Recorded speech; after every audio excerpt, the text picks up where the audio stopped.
বিভাগ নিয়ে সমস্যায় পড়েছে চেন্নাই সুপার কিংস। দলে আছে চোটের সমস্যা, সঙ্গে মুস্তাফিজুর রহমানের আইপিএল অভিযানও শেষ। সব মিলিয়ে চেন্নাইয়ের বোলিং বিভাগের অবস্থা তেমন ভালো নয়। দারুণ পারফর্ম করতে থাকা মুস্তাফিজ এবারের আইপিএলে গতকাল নিজের শেষ ম্যাচটা খেলার পর হতাশা প্রকাশ করেছেন চেন্নাইয়ের প্রধান কোচ স্টিফেন ফ্লেমিং।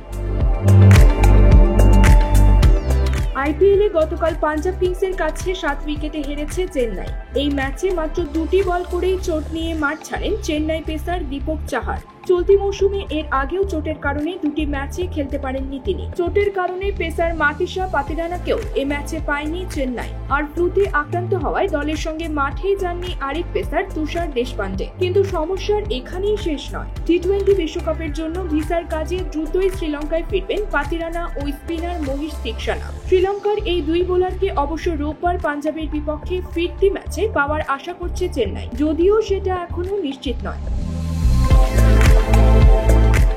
আর গতকালের ম্যাচ দিয়েই চেন্নাইয়ের হয়ে বাংলাদেশের পেসার মুস্তাফিজুর রহমানের এবারের আইপিএল অভিযানের সমাপ্তি ঘটেছে।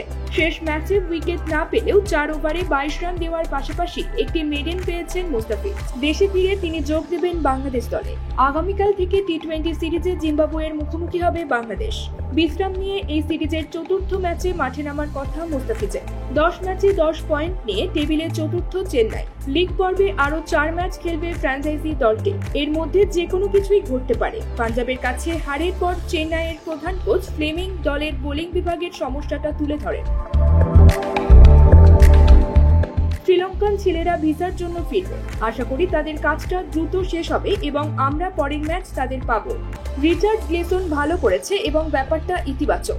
মুস্তাফিজকে হারানোটা হতাশার। আসলে অনেক কিছুই ঘটছে বোলিং বিভাগে। Sports desk, channel 16।